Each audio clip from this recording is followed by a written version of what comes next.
what he has been able to do relative to Akufo-Addo, and you arrive at the conclusion that Akufo-Addo has done exceedingly more. Okay, just on the physical projects, if I asked you to list factories that were built by Kwame Nkrumah, I'm sure you mentioned the glass factory, the tomato factory, loads of them nationwide.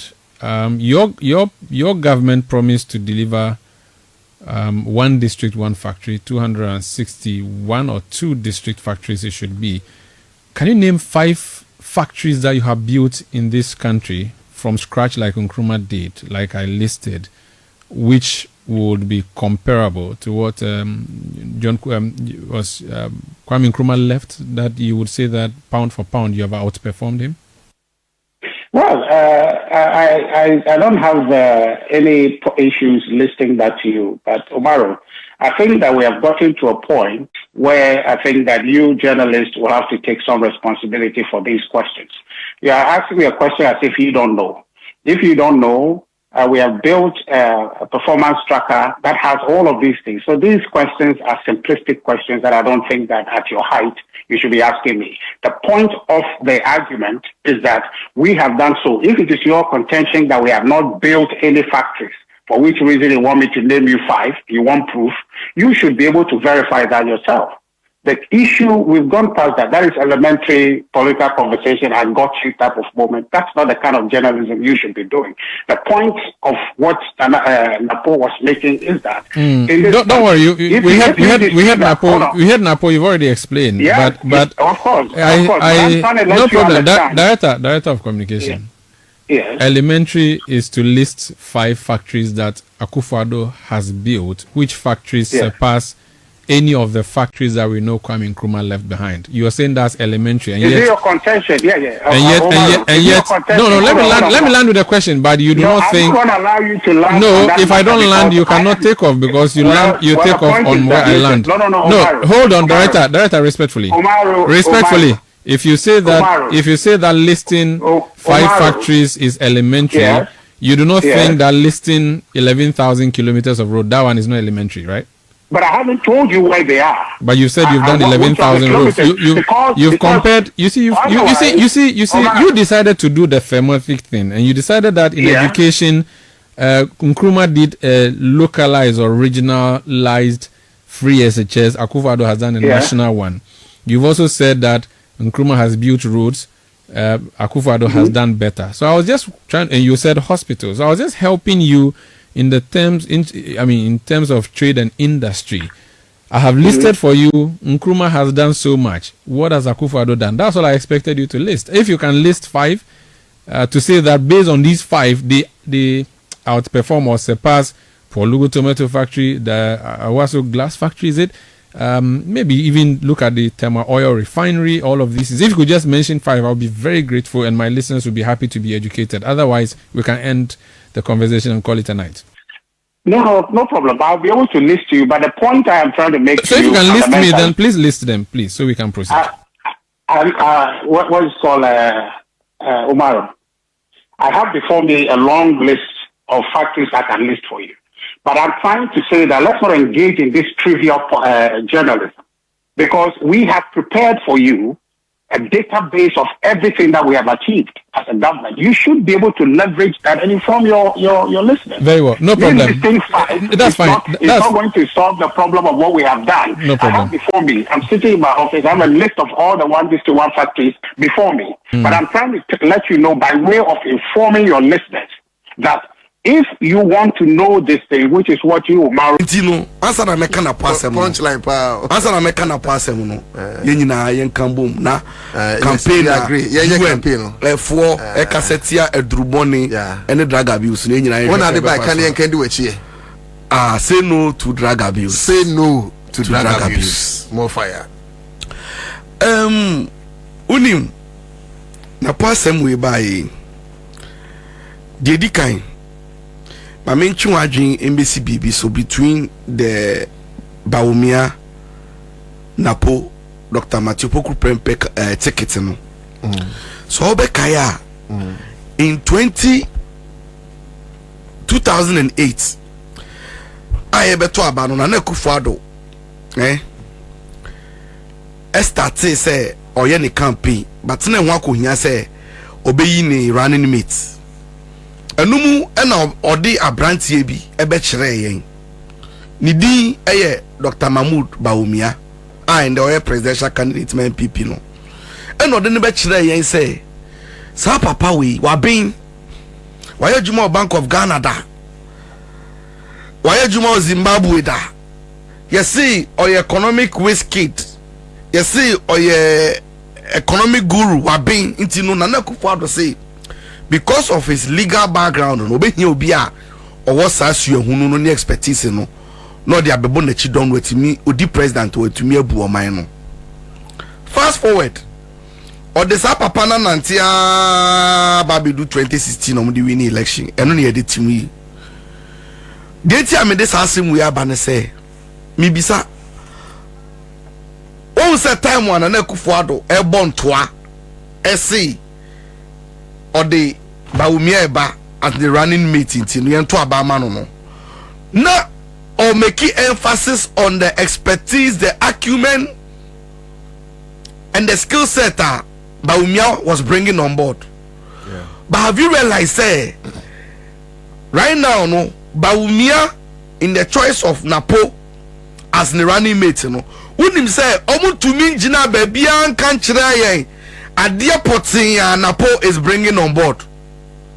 All right. Unim say obia tumi kan kire say Napo ba obey ebia ode akokoduro ebia ode say ode this skill be na dey beboa Bawumia ama na win election ama na bu o man die tia ne so asantini or this year. Die tia ne say or this year. But for me and from where I sit, Ghana no, we have to look beyond political, ethnic, and then religious inclinations, sir. And no one thing so as basis I the Tuaba and the elected leaders. I wouldn't mind say see presidential candidate be if you vote region. Nana be the chance if you vote region. If they are competent enough, na say omu wo track record and experience on betumi aya ye famo because e dey anyway ya Santini it Santini ni se bi wajimi kura mpo aye se fa ne saa se yo chini na se wajimi kura na ye se fa ne saa ana se bi o Fantini a da bi ana ye me say odihye wajimi ni akoa wonim nyansa mo pe hwan anu na me kire se amamuo Ghana amamuo no se look beyond saa ani amano because see anapoi yetumi nkan kire ade papa no dey ba on board say obetutu say bi e ba be ye be hye health sector mukina you know like we must hear something but you antihwe na unim ye ni wie no o kai say make a statement bi before ye be yi no before na speculation no enam krom say o na po BNI NIB reporter ba na po na LED na de be o kai say me catch you say when your enemy is making a mistake don't interrupt. If Bawumia is making his mistake to go nominate somebody like Napwa Munjano once me catch them say na enene na say ye ndu ba bia o mistake no na sia no ye nyina ye nitua ye hwebi o you for frank be hadwen. Well, media mean person me kako because oje mistake ajano otanfo ojimi ajano hwe unim say Bawumia eyi na powie ya omo koye acceptance speech adia nanka me expect pa ne say na po any Bawumia mo the platform any conform because they are in power. They should market themselves. Nanka omu rally and unite Ghanaians behind their tickets. But what did they do? When they got the platform, no, they rather decided to take a swipe at Kwame Nkrumah. But you see, say Nana no abosomfo no omo pese omungu wanimu asia first no me ne so ma wo bodam intubo wo se wo kasa sebi o untumi ndwen hu nkosi na wo kasa by heart before na po eba be mount platform no wo ade otumfo ye otumfo ya ade bi and I think say opanyi bia due mante and na wo de hye so no esese wo hira ne kose oya ade bi wonima de oyeye otumfo tried his best to try to embellish the image of Napo to make him look good.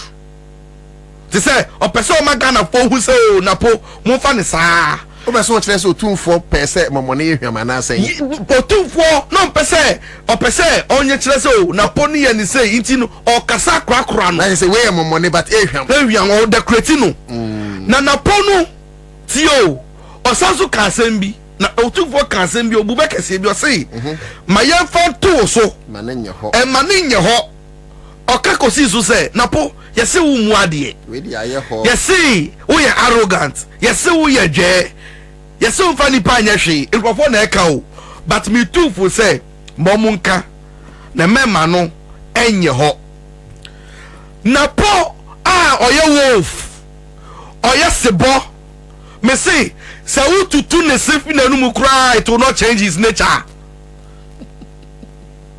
wo tutu ne se efi na nu mu a it will not change his nature oba bontiya na natu ne fo ape osemate so memfa wonim se na pagu otumfo animu ase o ma ne se si fom gidia na otumfo no pese onya no fa ne nko no na po ama ne nsa esi fom na wonim hwe me I think say this Napo issue no there is an aspect no if that is how he had gone about the issue and Kamim, I wouldn't be bothered. They Kamim in Kanasem. See, there is no issue. Say, meti hey, metu miya kachire honto say no kasa mimpe. Anebia ne hokura nya mi fa na tale nya mi tai. It's my opinion. If Sanaponya platform no ka say na Akufo-Addo abon ne ho modern chain President Kwame Nkrumah former president there's no problem na can no any problem onu say in opinion on your opinion and na yen Ghana for no so you onye sanim say asem na oka no enim ba yen no krampo entwe na bi enu po na de na wo de o say Kwame Nkrumah abon ho modern so obi na obi so say obi abon ho modern say Kwame Nkrumah abecha enu so no opinion da bi onu so no opinion iti kami po de na kanya asem mami but jetia asemu ya kwakọ ya asemu es kana ye nyina esi eka bi ene say Napo Nkrumah be mo mo TV video ni yo o mo hwe de esi yo Napo nya platform no tio o say na Akufo-Addo abon ho modern chain aban bia in the history of this country na samu Kwame Nkrumah no tio sa mo Kwame Nkrumah no twi kasa na ye ka no a very derogatory and disrespectful. In the first place, Kwame Nkrumah so amba bra krampo forefather anamebwa or your ancestor.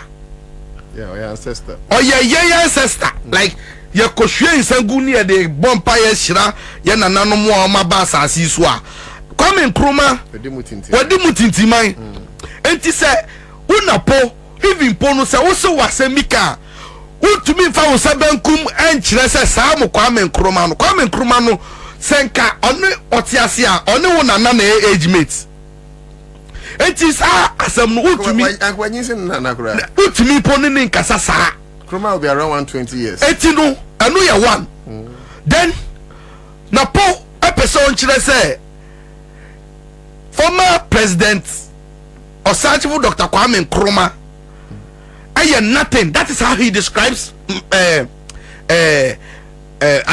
Say Nkrumah is nothing. See, as somewhere all Kenya ne fariba and say Akufo-Addo abon ne ho modern chain abembia why free SHS why say me bisa so be anya independence na cause any free SHS no the be see him. No cry no no ye he nationalized. No, I understand. No, don't asema me come tie me. Okay. Say enyo bi na ji independence si honum na Ghana be ye Ghana. Na kasa anyama omu keka nyina so ma ye no na koma ye okro ben so ama Queen Elizabeth ana say JB Dankwa ana hwan adia ye kan wasam sesi media for somebody to describe Kwame Nkrumah as nothing, then I'm asking, sir, how would we describe or characterize somebody like Nana Addo? Maybe sir Kwame Nkrumah emponi yesu ambobra onyo bia just or nothing or sansani in our history and Nana Addo we dey say a baller goose a baller goose me ba so well tell me bia be describe Akufo-Addo amamwe one dey no say dey a baller goose who dey so because yo na hwe na po unim say senka obi ewo asem bia obeka tia president former president Osagyefo Dr. Kwame Nkrumah first president of this land unim say na Kenya obi na obi ti say na po na say nko kasetia Kwame Nkrumah ministry or had this CA yes enya Ministry of Energy akoso modam na esi honum no then they produce enya energy enti kami bisa na po nipa na oya akoso modam ma awo ni wa aban ba ye energy no power no monfa 1 single 0.0.0000 megawatts embeka ho no na kasa nipa no ye ndinini wo wujina obi otete ateche anim Nana Akufo-Addo ekoji sika onu fambe bibi ma ho nto ya odi kotete ateche o cathedral ene esi honum enti sa wo obi abe compare ikaye Nana Akufo-Addo na ade be compare even say Nkrumah but you see onu punu ka he shouldn't have gone so far when he wanted to look for somebody to try to compare na kese Kufuor unim so ni machi Kufuor in terms of metrics bibia statistics Akufo-Addo abai is the worst government in the history of this country based on metrics when you say feeling and say emotions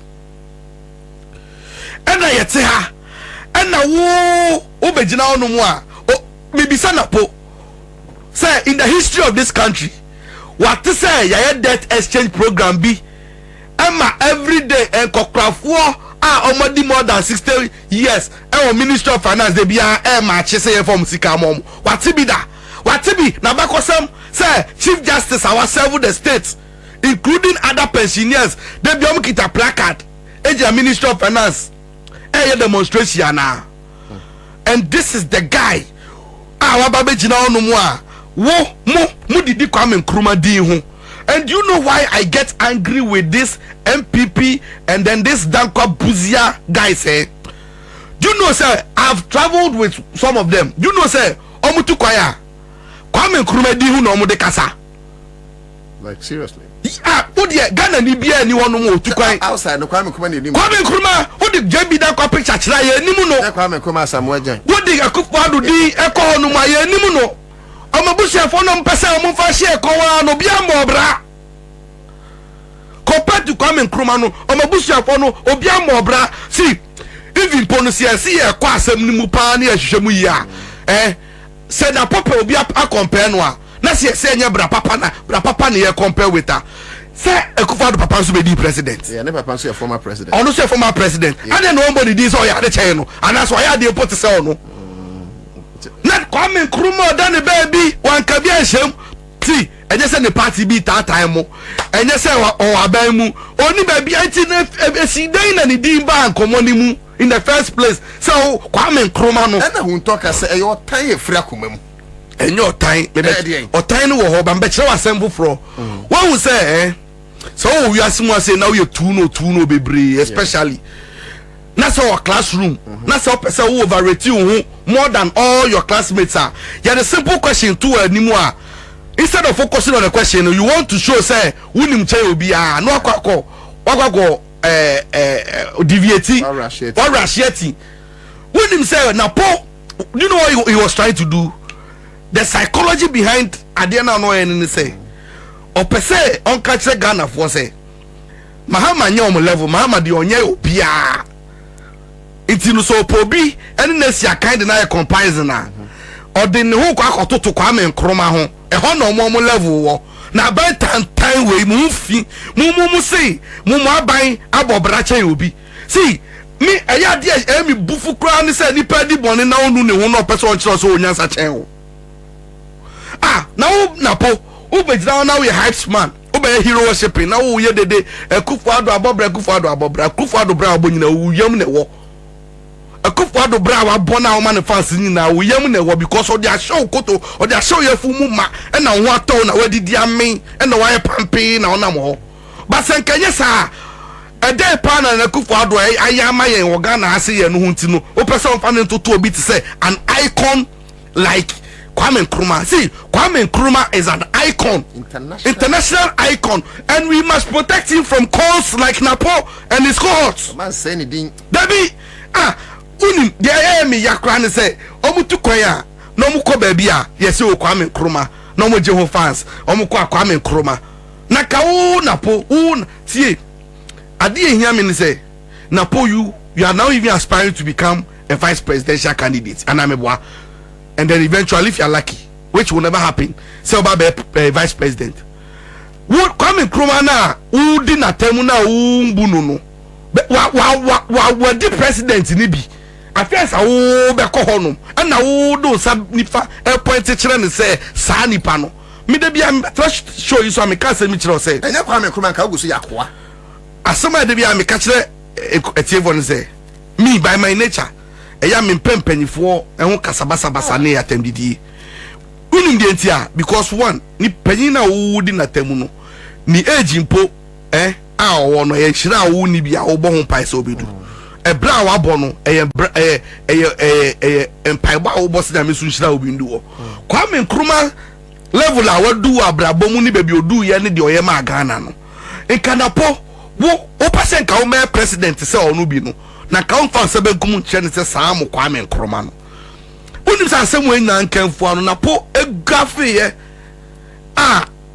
okasa tra ba sa no osanso ko mo amoko private school there osanso ko oso gafe ye yes one case gufu ye oko Venice Western North yeah what's here I was thinking say obe apologetic no akwa kopacha so we bia na ndo fum ye wasanso akwa kogina honum kire nsemu kire say Ghana for na Montiade ase na Montiade na so no bi kana asemu a na mo see o arrogant it na person kire say onyansa chen obi a and that is the mistake of many politicians just because you are contesting let's year to abama no pay he thinks it's onyansa chen obi a but some of your electorates no mo to abama some are professors some are business owners, some are entrepreneurs. And it's a when your opportunity now ube ka obi wan samwa. Enye Kwame Nkrumah ne ye no, ube tutu na sia ne form. Who obi aba tutu ne form a ka kire Nana Addo. On na say tutu ne form because all the bad things that have happened in Ghana in recent times it was under his stewardship. Ana ye timu se sia ya oman no agi nsemu a ye bre.